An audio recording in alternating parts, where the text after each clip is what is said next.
Meu Senhor e meu Deus, creio firmemente que estás aqui, que me vês e que me ouves. Adoro-te com profunda reverência. Peço-te perdão dos meus pecados e graça para fazer com fruto este tempo de oração. Minha Mãe Imaculada, São José, meu Pai e Senhor, anjos da minha guarda, intercedei por mim. Meu Jesus, ao começar este tempo de oração, quero pedir que me ajudes a entrar na primeira leitura,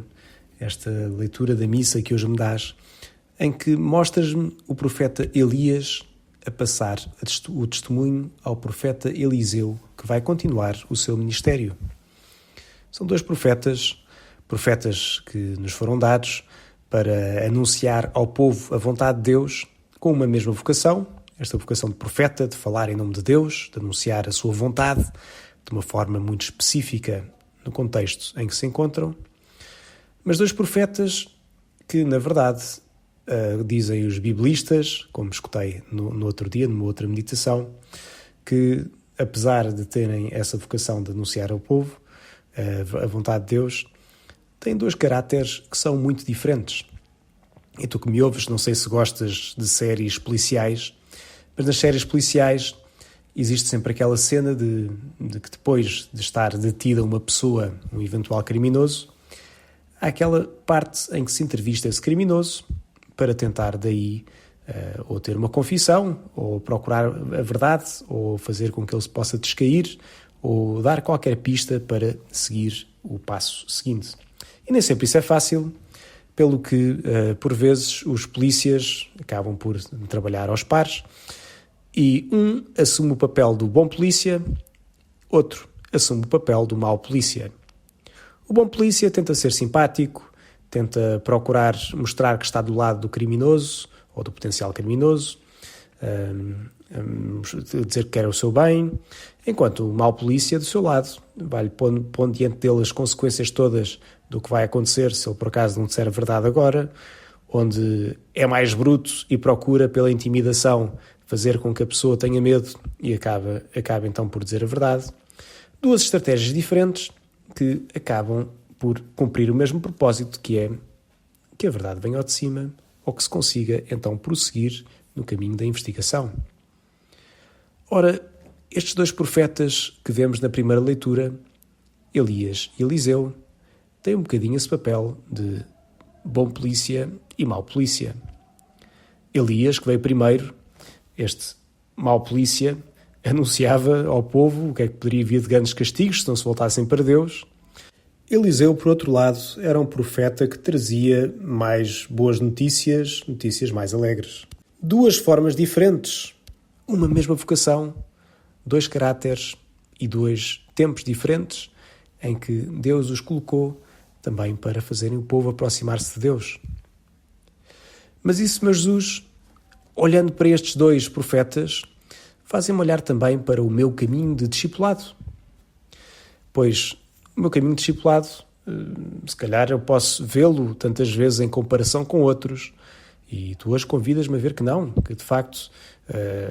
dás-me uma personalidade própria e que eu devo viver como discípulo de acordo com essa personalidade, mas seguindo uma e a mesma coisa, que é procurar seguir-te a ti com todo o coração. E a leitura de hoje mostra-nos precisamente essa passagem em que, no fundo, Eliseu é chamado a seguir Elias, e Eliseu pede, então, se por acaso pode-se ir despedir dos seus pais, diz, deixa-me ir abraçar o meu pai e a minha mãe, depois irei contigo. E Elias responde-lhe, vai e volta, porque eu já fiz o que devia. Portanto, estamos mesmo naquele momento da passagem. Diz Elias, vai e volta. Eu queria rezar contigo, meu Jesus, isto que diz o profeta, porque na verdade até parece um pouco diferente daquilo que depois tu dizes, quando chamas alguém, que quando pedem para ir sepultar o pai, tu dizes, deixa os mortos sepultarem os seus mortos, tu vem e segue-me. Mas eu creio que quando o dizes, Jesus, estás a dizê-lo para, no fundo, nós não procurarmos viver para aquilo que ficou para trás, para aquilo que já passou, mas viver inteiramente para ti, para a vida nova. No caso agora de Elias e de Eliseu, quando o profeta Elias diz para ele ir e voltar, diz qualquer coisa de importante. Porque se é verdade que nós queremos te seguir a ti, Jesus, com todo o coração, qualquer que seja a vocação que tu me chames, também é verdade que levamos connosco toda uma bagagem de uma história que nos acompanha.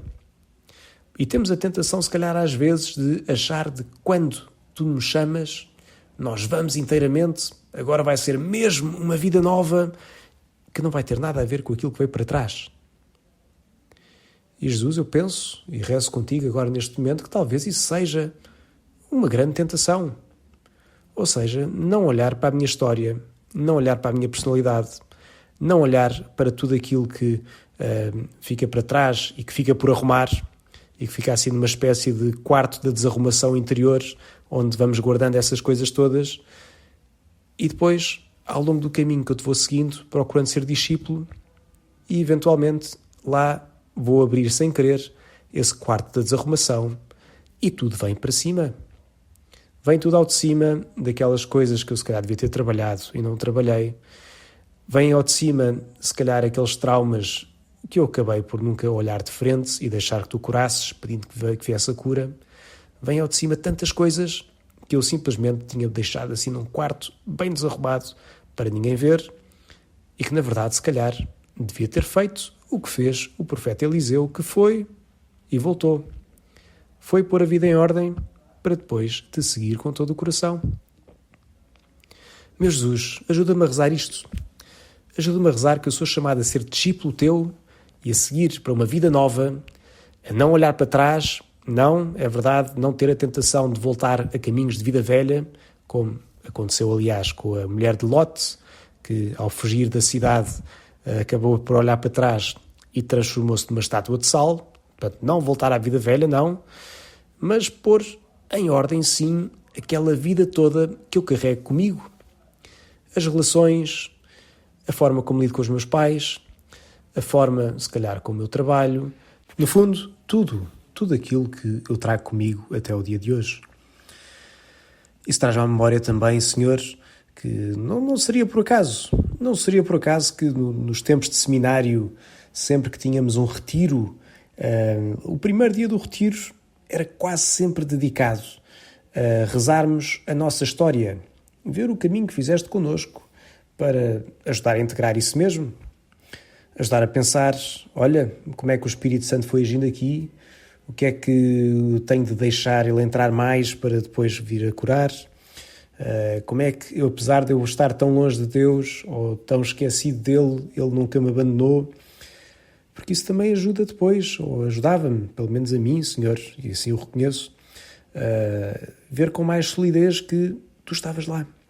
Tu estavas lá e não nos abandonas e ajudaste precisamente a pôr em ordem, pôr no sítio certo aquelas coisas que precisavam de encontrar o seu sítio devido. Lembro-me também, meu Jesus,